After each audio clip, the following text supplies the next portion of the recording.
긴 기다림 끝에 새 생명이 깨어나면 산사에도 어김없이 봄이 시작된다.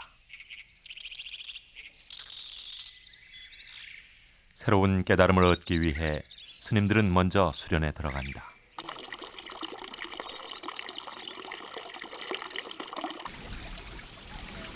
계곡 청소를 하는 이 시간은 마음속 묵은 때를 벗겨내는 수련의 한 과정.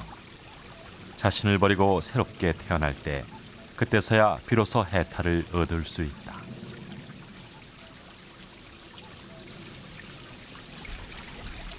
우리나라의 대표적인 승보사찰인 송광사 입구에 우화각이 있다.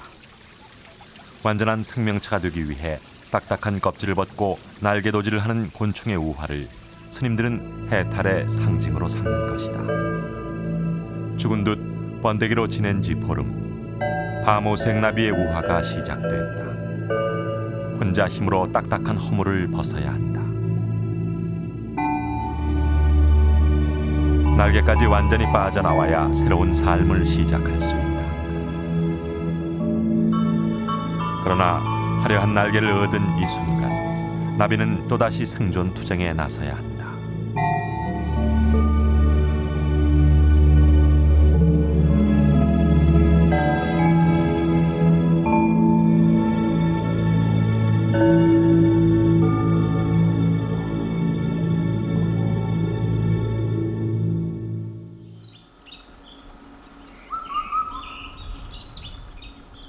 빼어난 자연 경관과 항상 맑은 물이 흐르는 동강. 이 동강과 서강의 맑은 물줄기가 합쳐지는 강원도 영월은 생태계의 보고다. 특히 다양한 먹이풀이 지천으로 널려 있어 곤충들의 좋은 서식처이기도 하다. 드넓은 초지는 천적의 눈을 피해 몸을 숨기고 안전하게 살아갈 수 있는 최적의 조건이다. 곤충들은 먹이와 공간 확보 없이는 종족을 보존할 수 없다. 큰줄 흰나비 수컷이 구애에 나섰다. 그런데 암컷이 짝짓기 거부 자세를 취했다. 배를 치켜드는 것은 이미 다른 수컷과 짝짓기를 마쳤다는 표시다.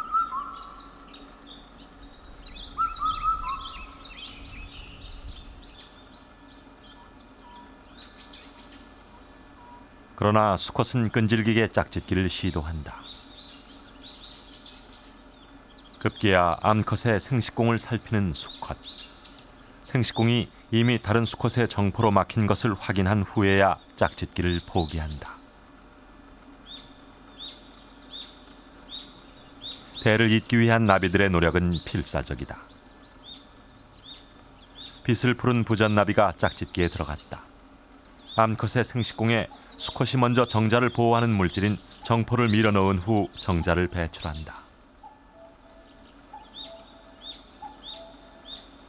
짝짓기 중에도 천적의 공격을 피할 수는 없다. 때문에 이렇게 돌아다니며 짝짓기를 한다. 산란을 할 때도 세심한 주의를 기울인다. 빛을 푸른 부전나비의 산란처는 먹이 식물의 나뭇가지 사이. 새끼들이 알에서 깨어나자마자 먹이풀을 먹을 수 있도록 하기 위한 배려다. 그리고 새끼들의 생존율을 높이기 위해 한 곳에 모두 알을 낳지 않고 여기저기 분산시켜 알을 낳는다. 이곳에 무리지어 살고 있는 빛을 푸른 부전나비는 5월 하순경에 번식철을 맞아 성충으로 일주일 정도 살며 짝짓기를 하고는 수명을 다하게 됩니다. 다음 세대는 알 상태로 8개월 정도 있다가 이듬해 봄에 난화하여 세대를 이어가게 되는 것입니다. 빛을 푸른 부전나비 알이 긴 휴면에 들어갈 때 비로소 깨어나는 나비가 있다. 사향 제비나비가 알을 낳은 곳은 주방을 동굴의 입 뒷면.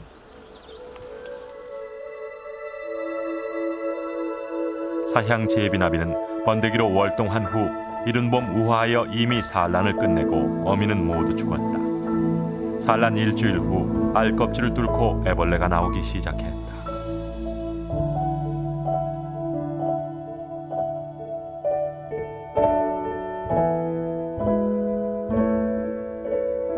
난화에 걸린 시간은 약 3시간. 알에서 갓 나온 애벌레가 제일 먼저 먹는 것은 자신이 낳은 알껍질이다. 애벌레는 알껍질에 영양분이 많다는 것을 본능적으로 알고 있다. 그러나 모두가 무사히 깨어나는 것은 아니다. 강한 놈만이 살아남고 약한 놈은 알껍질을 뚫고 나오는 동안 기력을 소진해 결국은 죽고 만다.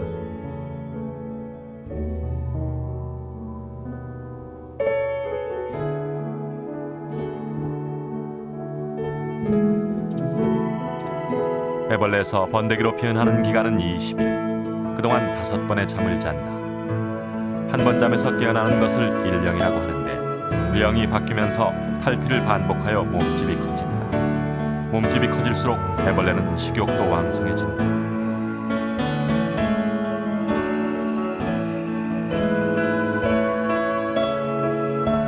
꽃이 틀 준비에 들어가는 마지막 5령째가 되면 애벌레는 제법 능숙하게 씨를 뿜어내며 나뭇가지 사이로 돌아다닌다. 이렇게 씨를 뿜어내는 것은 이 동시에 떨어지는 것을 방지하기 위해서다.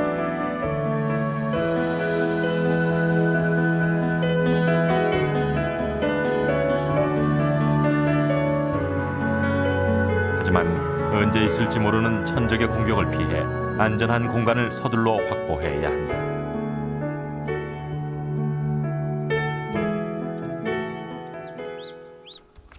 먹고 먹히는 치열한 경쟁 속에 애벌레들은 자신만의 생존법을 터득하고 있다. 대부분의 애벌레들은 나뭇잎으로 은신처를 만든다. 무심히 보면 그저 하나의 잎으로 보인다. 그러나 이런 은신처도 모두 안전한 것만은 아니다.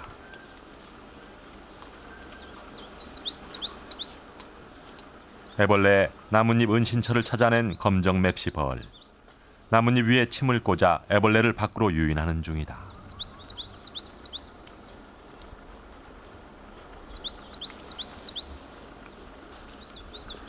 공격에 못 이긴 애벌레가 밖으로 나오자 검정 맵시벌은 그 즉시 애벌레의 몸에 산란관을 꽂아 알을 낳는다.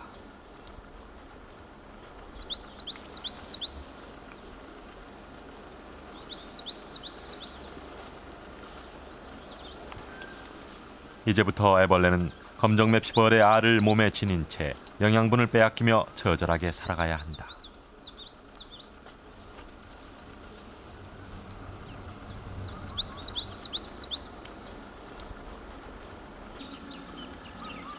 나비 애벌레들은 검정 맵시벌과 같은 기생벌의 좋은 공격 대상이다.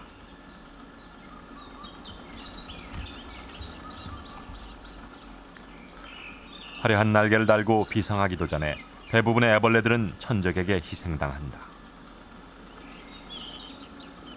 애벌레 시절에 살아남는 개체는 불과 30%. 5령째 접어든 청띠 신선나비 애벌레가 번데기가 되기 위한 준비에 들어갔다. 그러나 몸속에 있던 기생벌이 먼저 선수를 치고 고치를 틀기 시작했다.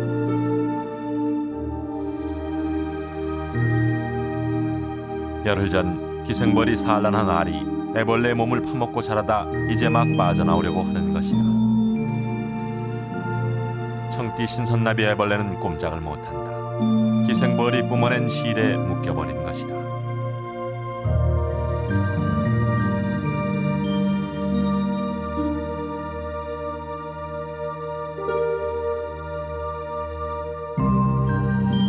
이렇게 꼼짝없이 묶여서도 애벌레는 기생벌의 고치를 보호하는 역할을 한다.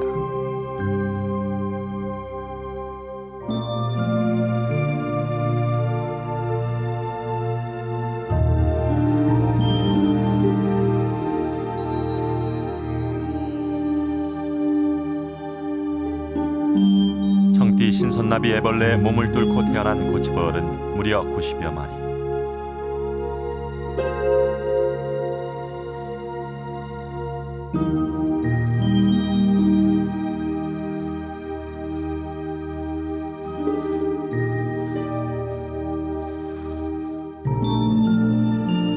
마지막 순간까지 청띠 신선나비 애벌레는 실에 묶인 채 움직일 수가 없다.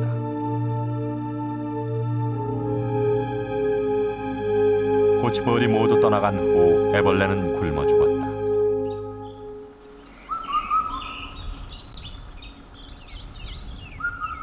천적의 공격을 피해 살아남은 애벌레도 번데기의 과정을 거쳐야 나비가 된다. 빛을 푸른 부전나비 번데기가 마지막 변신을 앞두고 있다. 단단한 껍질 속에서 탈피를 준비한다.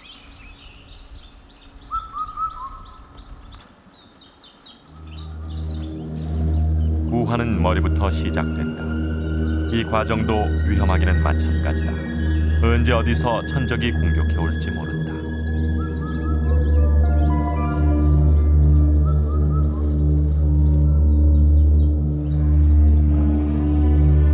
껍질을 벗고 나온 빛을 푸른 부전나비는 불안한 걸음으로 장소를 옮긴다. 천적의 눈을 피해 안전하게 날개를 말릴 수 있는 장소를 찾아야 하는 것이다.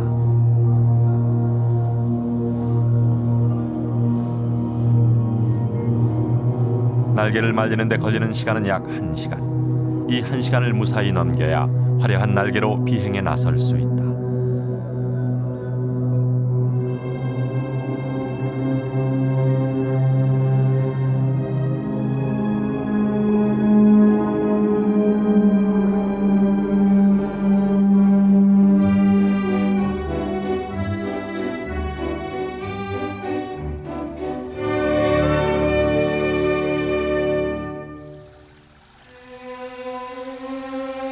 일년을 기다려 화려한 날개를 얻은 빛을 푸른 부전나비. 그러나 주어진 수명은 단 일주일뿐이다. 이 기간 동안 빛을 푸른 부전나비는 짝짓기를 하고 산란을 마쳐야 한다.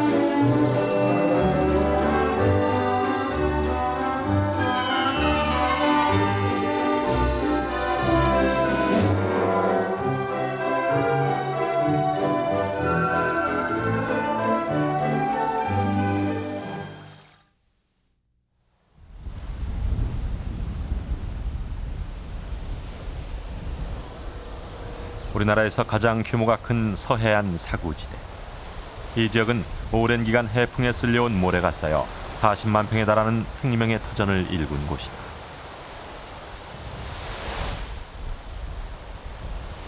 서로가 서로에게 생명을 주는 생태계의 법칙대로 모래밭에 뿌리 내린 뚱보리 사초는 소들의 좋은 먹잇감으로 제공된다. 그래서 인근 주민들은 오래전부터 이곳에 소들을 방목하여 기르고 있다.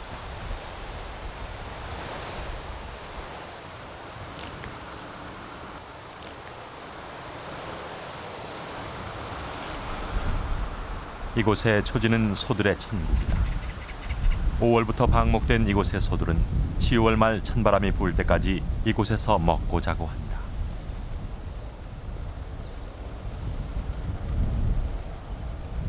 자연 풀을 먹고 자란 소들의 배설물에는 인공 사료를 먹고 자란 소들의 배설물과는 달리 유기물질이 풍부하다. 때문에 소떼의 배설물은 수많은 생명들을 불러들이는 또 하나의 삶터가 된다.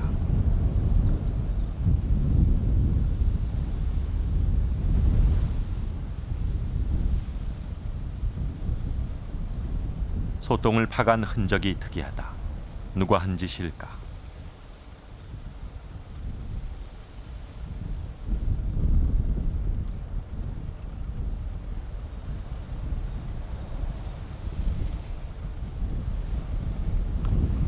바로 옆에 구멍이 나 있었다.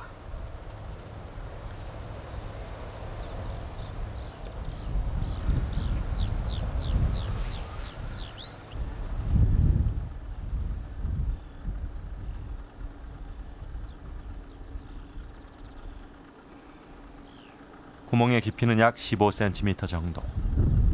바닥에 이르자 소똥 경단이 있었다.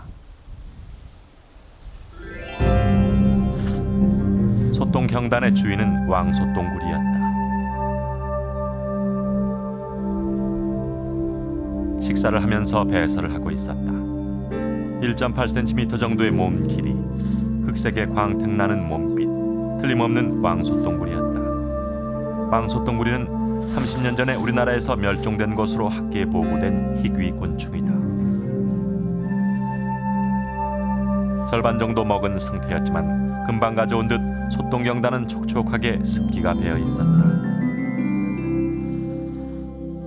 30년 전만 해도 소들의 배설물이 있는 곳이면 어디서든 이렇게 왕소똥구리를 볼 수 있었다.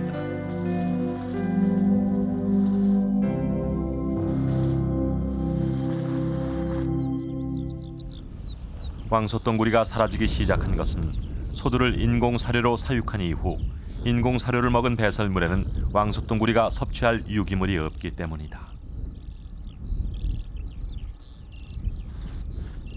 다음 날 사구지대를 찾아갔을 때 왕소똥구리가 한창 경단을 만들고 있었다.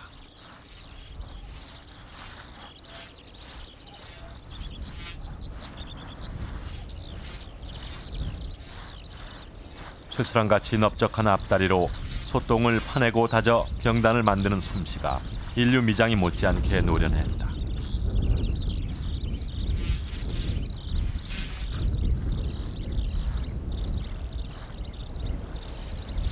윗부분을 먼저 다진 후 경단을 굴려 아랫부분을 다듬는다.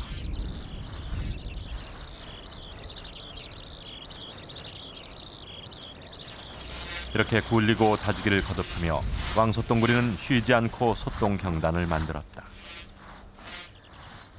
완성된 경단은 지름 2cm, 대추할 크기의 경단은 거의 완벽한 원형에 가까웠다. 그런데 약탈자가 어슬렁거리며 등장했다. 노력 없이 먹이를 얻으려는 이 녀석은 수컷.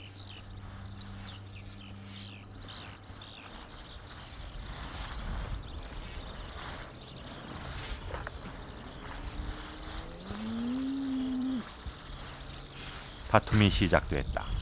경단을 지키려는 암컷과 빼앗으려는 수컷의 다툼.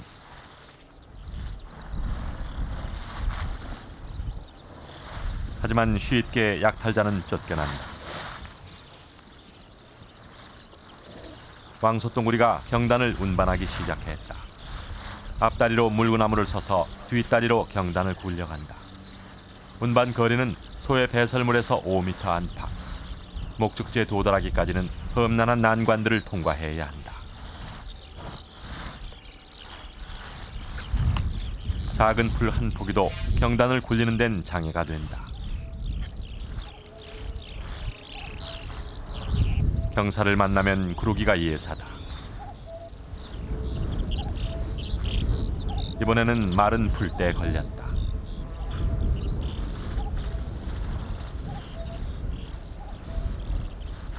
사태를 파악하기 위해 경단을 들어올려 아래쪽을 살핀다.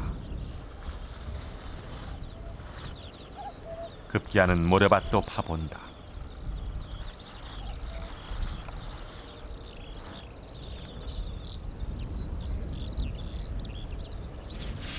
아무런 이상이 없다고 판단했는지 아예 경단 위로 올라간다.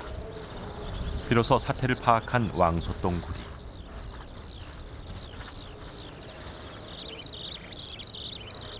경단을 돌려서 밀어내기 시작한다. 생존을 위한 지혜를 본능적으로 터득하고 있다.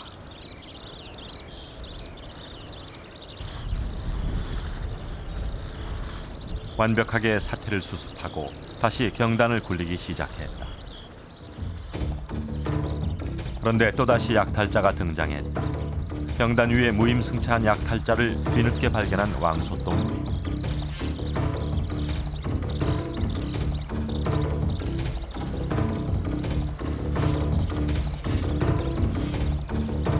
왕소똥구리는 사슴벌레나 장수풍뎅이 같은 딱정벌레 모기다. 싸울 때는 앞다리로 상대방의 몸을 들어올려 내려치는 게 특징이다.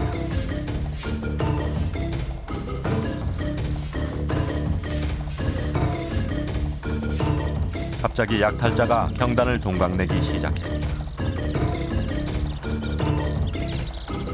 사태를 파악한 주인이 경단으로 올라가 저지하지만 이미 때는 늦었다.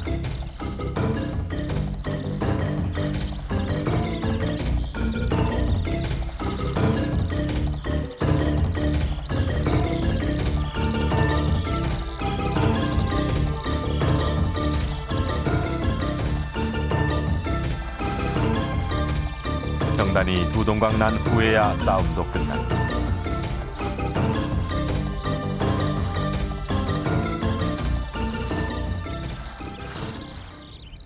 동강 난 경단을 다시 다지는 주인.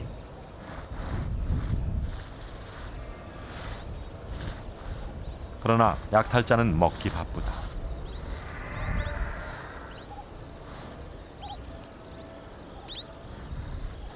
다시 빚은 경단을 굴려가는 왕소똥구리. 처음보다 크기가 반으로 줄어들었다. 약탈자를 피하느라 이번에는 길을 잘못 접어들었다. 풀이 무성한 초지로 들어온 것이다. 경단을 굴리기가 힘들다.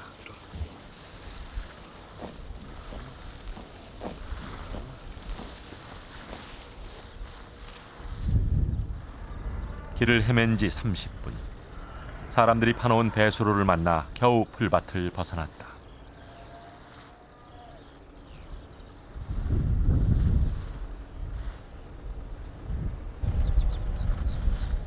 배수로 둔덕에 자리를 잡은 후 왕소똥구리는 구멍을 파기 시작했다.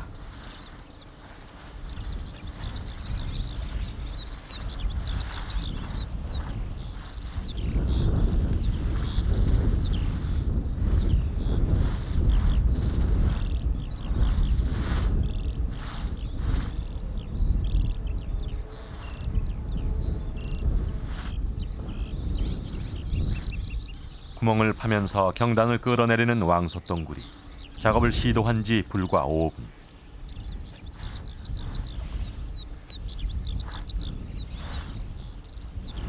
왕소똥구리는 경단과 함께 구멍 속으로 모습을 감추었다.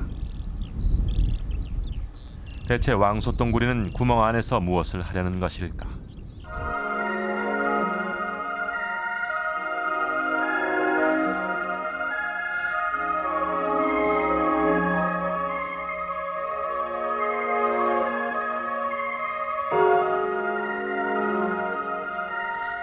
녀석은 경단을 먹고 있었다.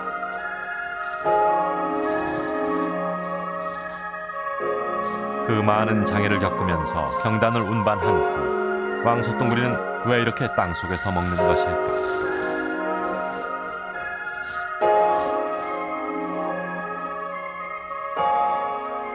초지에서 먹으면 편할 텐데 굳이 경단을 만들어 땅속에서 먹는 이유는 밖에서 먹으면 새들에게 잡혀먹을 염려가 있기 때문입니다. 그래서 까치, 후투티, 종달새 등 천적으로부터 자기 자신을 보호하기 위해서 땅속에서 먹이를 먹는 것입니다.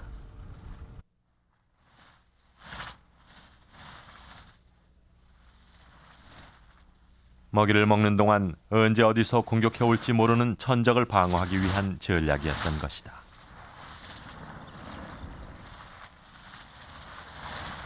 번식기가 되면 단독 생활을 하던 왕소똥구리는 수컷과 살림을 차리기 시작한다. 수컷은 절대 일하는 법이 없다. 경단을 만들고 운반하는 것은 모두 암컷의 몫이다. 보통 때보다 1cm 정도 더 큰 이 경단은 산란용으로 알에서 새끼들이 깨어나면 먹고 자랄 식량이다. 수컷과는 달리 구멍 속에 경단을 밀어넣고 산란터에 도착할 때까지 암컷은 쉬지 않고 일한다. 어미의 노고로 생명을 얻게 되는 새끼들. 왕소똥구리의 새끼들은 경단을 먹으며 11개월 동안 땅속에서 지내게 된다. 그리고 겨울을 나고 이듬해 봄이 되면 성체가 되어 밖으로 나올 것이다.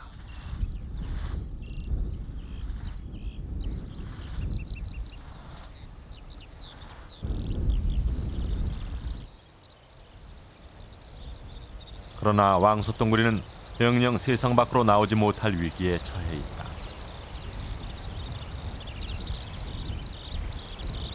최근 개발 바람이 불면서 2만여 평의 초지가 농지로 바뀌었다. 전원주택 예정지로 설정된 지역만 5만여 평. 이미 절반 이상이 개발되기 시작했다. 이 지역마저 개발되고 나면 왕소똥구리는 최후의 생존터를 잃게 될 것이다.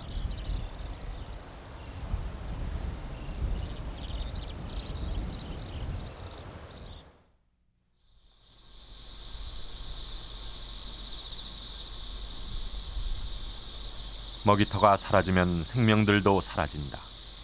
지구상의 동물 중 70%를 차지하는 곤충. 하지만 이미 수많은 곤충들이 사라지고 있다. 때문에 종을 보존하려는 곤충의 투쟁은 치열하다. 삶 그 자체가 투쟁이다. 지구상에서 단일 종으로는 가장 개체수가 많은 개미도 예외는 아니다. 날개가 달린 일본 왕개미 수컷은 짝짓기를 준비하고 끝내면 최후를 맞아야 한다. 오로지 짝짓기를 목적으로 태어난 놈이다.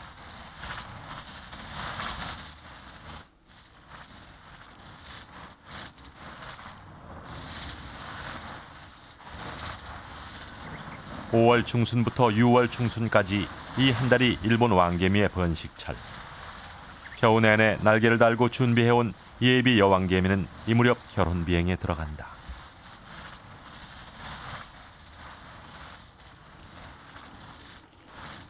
짝짓기가 끝나면 예비 여왕개미는 날개를 떼고 여왕개미가 된다.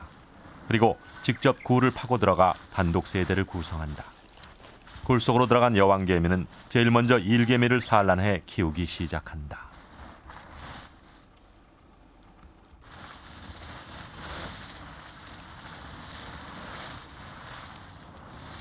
일단 왕국이 건설되면 엄격한 신분제로 개미 사회는 유지된다. 몸집이 큰 대형 일개미는 침입자를 방어하는 병정개미 역할을 담당한다. 소형 일개미의 임무는 새끼들을 키우고 먹이를 나르는 것이다.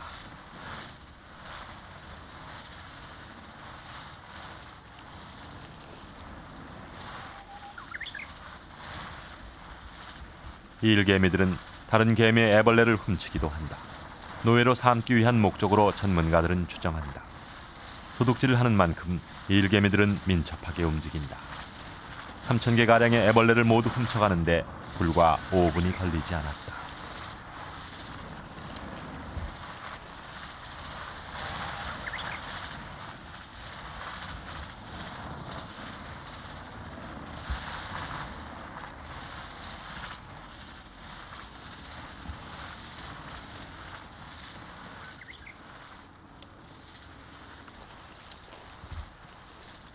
일본 왕개미 왕국의 입구는 하나.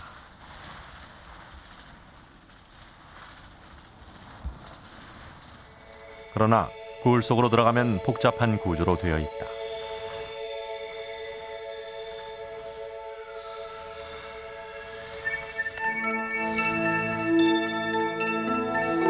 먼저 광장이 있고 거기서부터 여러 개의 입구로 갈라진다. 각 방마다 입구에는 문지기들이 지키고 있다. 침입자를 막기 위해 방을 드나드는 개미들을 일일이 감시하는 것이 문지기 개미들의 임무다.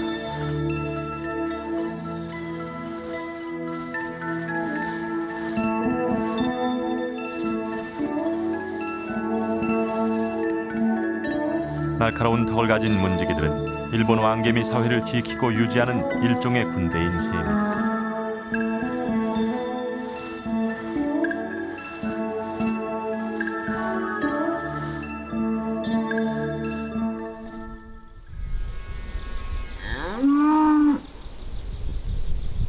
새끼들을 키워내기 위해서는 침입자를 막아내고 먹잇감도 충분히 확보해야 한다. 일본 왕개미들이 좋아하는 먹이는 진딧물의 배설물인 감로. 감로를 채취할 때도 역할이 정해져 있다. 어떤 놈은 감로만 채취하고 어떤 놈은 그것을 윗속에 저장해 운반만 한다.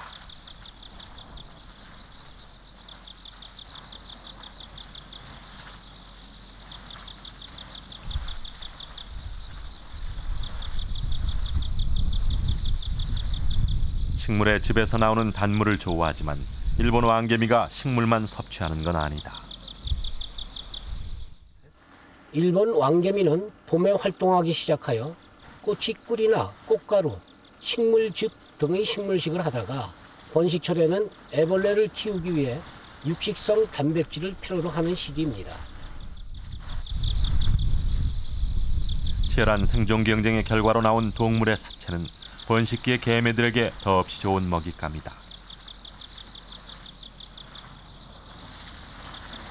맷비둘기처럼 덩치가 큰 사체는 일일이 잘라서 운반한다.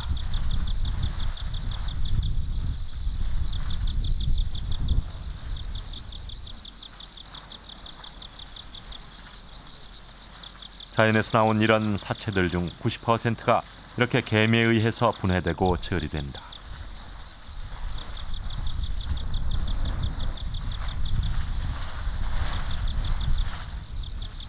맷비둘기 한 마리를 분해하는 데 걸린 시간은 불과 5시간.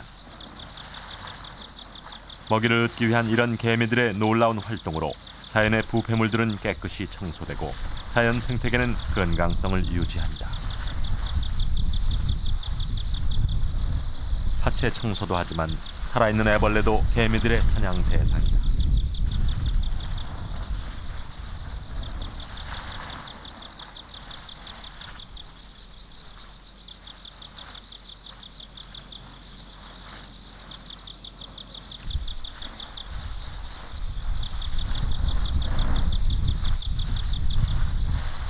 먹잇감을 뺏기 위해 이렇게 동족끼리 실갱이를 벌이기도 한다. 어느 사회든 노력 없이 얻으려는 약탈자가 있기 마련이다. 결국 힘이 센 약탈자가 먹이를 빼앗는 데 성공했다. 그러나 개미들은 집 밖에서 먹이를 먹지 않는다. 먹잇감이 생기면 일단 집으로 운반한다.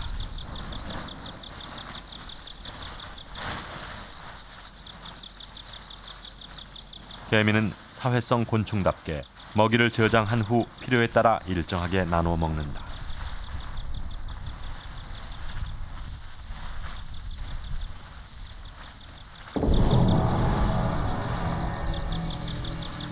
덩치 큰 일본 왕개미의 무리가 다른 일본 왕개미의 영역을 침범했다.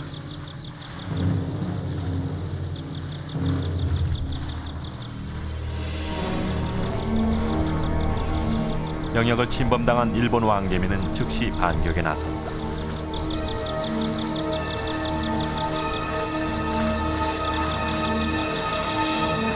개미에게는 가장 무서운 적이 같은 종의 개미로서 자신들이 영역을 지키기 위해 이웃 간에 서로 전쟁을 벌이기도 합니다.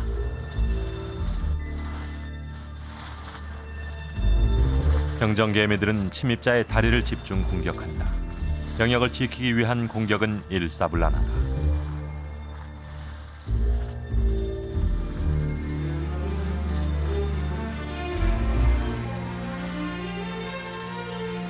기회를 노리던 침입자가 굴입구로 다가서자 병정개미들의 공격이 더욱 맹렬해진다.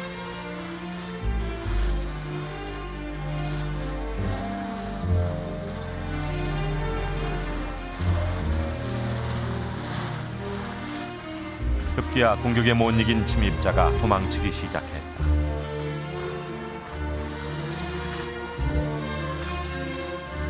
하지만 포기하지 않고 병정개미들이 추격한다.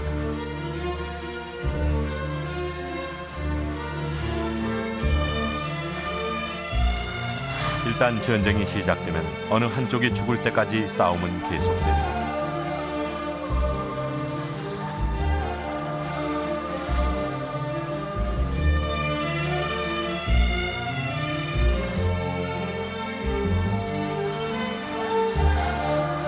이런 영역 전쟁은 같은 종 사이에서만 벌어지는 게 아니다.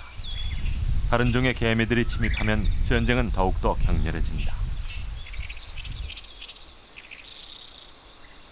일본 왕개미와 고동털개미가 한창 전쟁 중이다.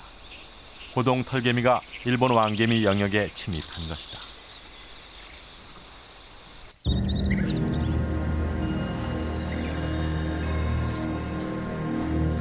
몸집이 일본 왕개미의 10분의 1에 불과한 고동털개미는 크기가 불과 3mm. 그러나 고동털개미의 전투력은 놀라울 정도로 발달했다. 일단 수적으로 우세한 고동털개미들은 덩치 큰 일본 왕개미들을 사방에서 물고 늘어져 한치의 틈도 주지 않고 공격한다.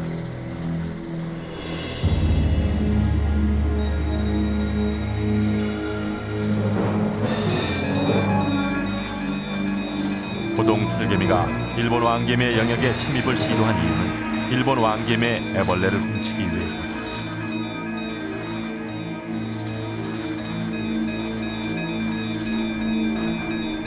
상대방의 애벌레를 훔치기 위한 이런 전쟁은 번식기가 되면 종종 벌어지는 일이다. 애벌레를 훔치는 것은 정확하게 밝혀진 건 아니지만 노예로 삼기 위한 것으로 추정된다. 애벌레를 빼앗아야 하는 고동 털개미와 애벌레를 지켜야 하는 일본 왕개미의 전쟁은 그래서 결코 물러설 수 없는 양상으로 전개된다.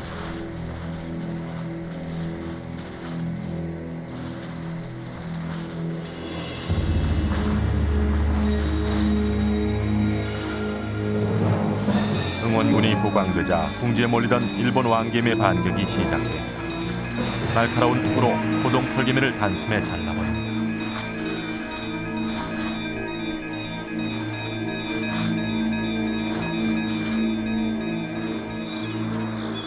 병정개미들이 전투를 하는 동안 고동 털개미의 일개미는 적의 부상병을 분해하여 자신의 집으로 운반한다.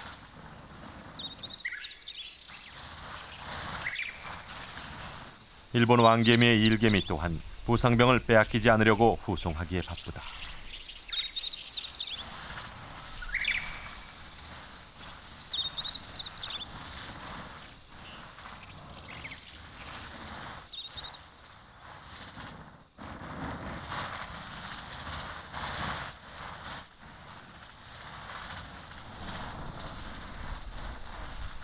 놀랍게도 개미집 안에는 부상자들만 모아놓고 치료하는 방이 따로 있었다. 방 안은 부상자로 꽉 찬 상태였다. 덩치 큰 개미가 부상자들의 상태를 관찰하며 보살피고 있었다.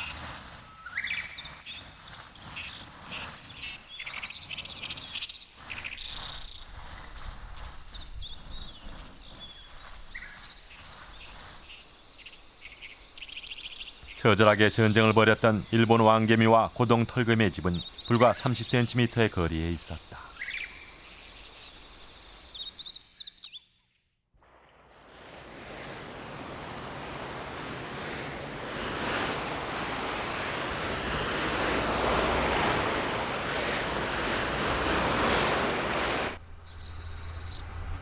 곤충은 먹이 확보와 종 보존을 위해 목숨을 걸고 투쟁한다. 먹이와 영역 확보 없이는 대를 이어갈 수 없다. 그래서 종 보존을 목적으로 도시보다는 개발에 손길이 닿지 않은 곳, 보다 나은 환경을 선택하기 위해 곤충들은 필사적으로 노력한다.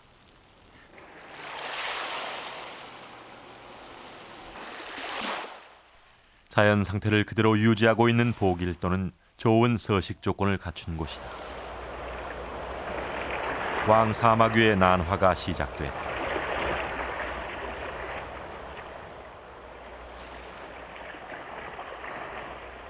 한 번에 300여 마리가 무더기로 알에서 나온다. 알집에서 무사히 빠져나와 세상 밖으로 나와야 첫 관문을 통과하게 된다.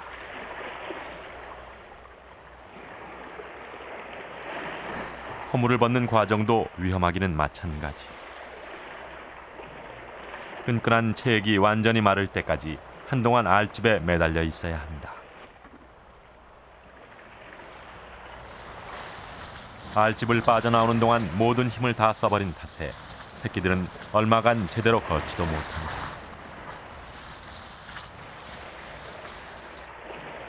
난화에 성공한 사마귀는 거꾸로 매달려 몸에 남은 수분이 완전히 마를 때까지 몸을 말려야 한다.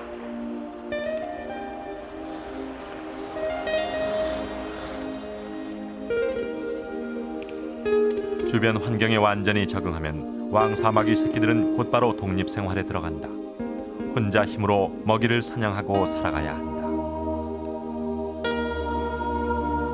본격적으로 사냥에 나서기 전 먼저 하는 일은 더듬이 청소. 왕사마귀는 더듬이로 모든 정보를 감지하고 냄새를 맡아 사냥감을 찾는다.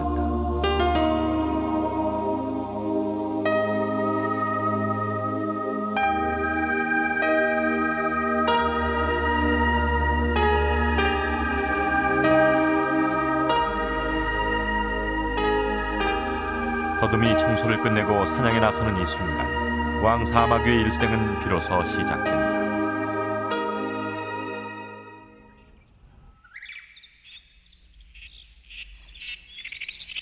그러나 모두가 무사히 태어나는 것은 아니다. 왕사마귀 알집 속이 텅 비어 있다.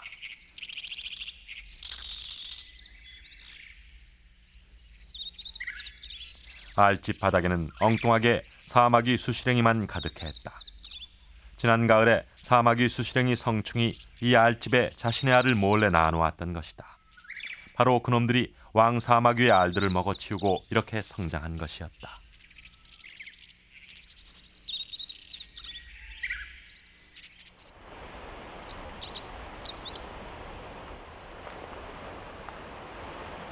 살아있는 자연 생태계에서 안전한 곳은 어디에도 없다. 어미가 신중하게 선택한 산란장에서도 절반 이상이 알에서 깨어나지 못한 채 다른 개체에 기생당하거나 잡아먹힌다.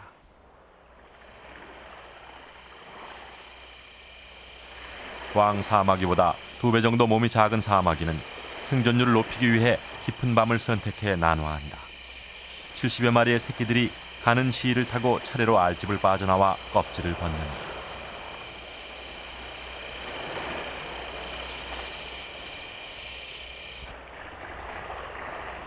밤중에 시작된 난화는 아침까지 계속된다.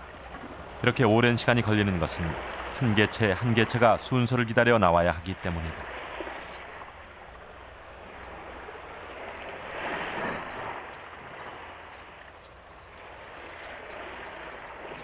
세상 밖으로 나온 놈들은 스스로 먹이를 확보해야 한다.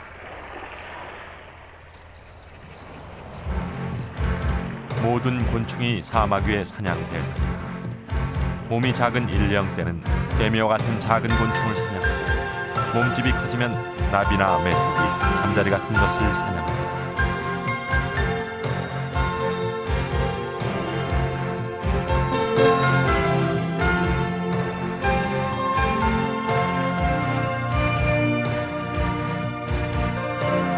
풀잎처럼 몸을 위장한 채 사냥 자세를 취하고 있는 사마귀. 사마귀는 이렇게 위장 전술을 사용해 먹잇감을 기다리기도 한다.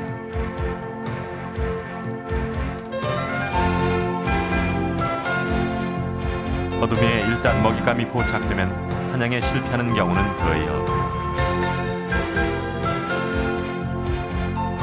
몸 전체가 풀과 같은 보호색을 띠고 있어 나비와 메뚜기 같은 대부분의 곤충들은 무방비 상태로 사마귀에 합이 된다.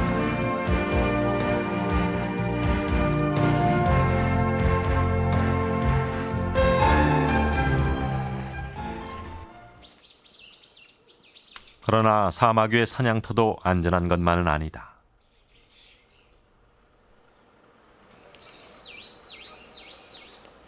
사마귀가 사냥감으로 노린 것은 물 위에서 산란에 들어간 잠자리.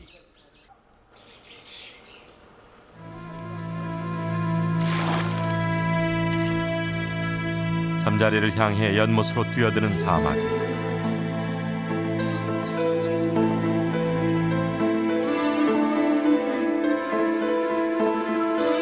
무리하게 욕심을 부렸던 사마귀는 결국 물 밖으로 나오지 못했다.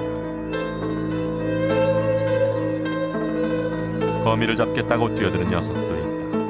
하지만 거미줄에 묶여버렸다. 스스로 거미줄로 뛰어든 사마귀는 오히려 거미의 먹이가 된 것이다.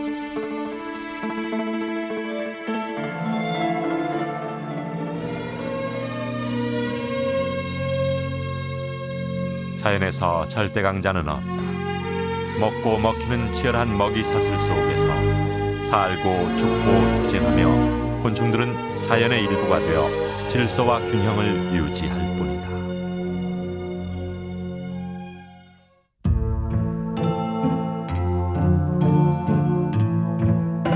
말매미 애벌레가 탈피 준비에 들어간다.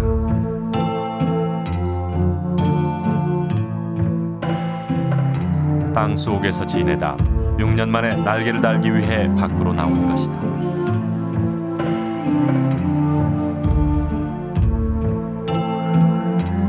완전히 허물을 벗고 우화해야 날개를 달고 새로운 삶을 시작할 수 있다. 긴 기다림 끝에 막 허물을 벗기 시작한 말매미.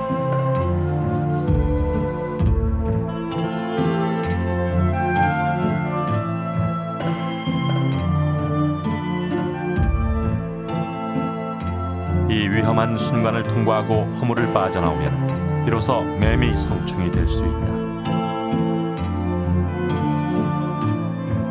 성충이 되기 위해 치열한 투쟁으로 버텨온 6년. 그러나 매미의 일생은 열흘에 불과하다. 이 매미는 단 열흘의 삶을 위해 6년을 기다리며 투쟁해온 것이다.